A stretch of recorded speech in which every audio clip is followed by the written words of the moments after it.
If you're interested in unlocking, if you go to the lock.shop, if you go to the lock shop, the lock.shop, we have a free unlocking guide for you, as you can see on the bottom ticker.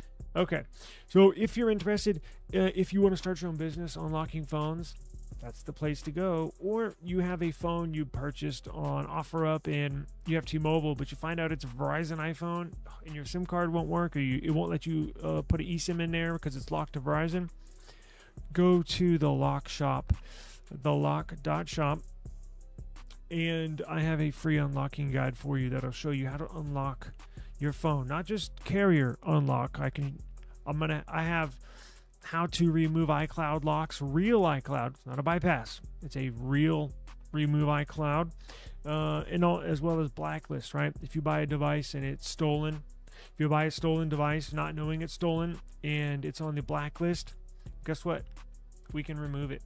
Or you can remove it, actually. I have all the information there. Links are in the description box down below.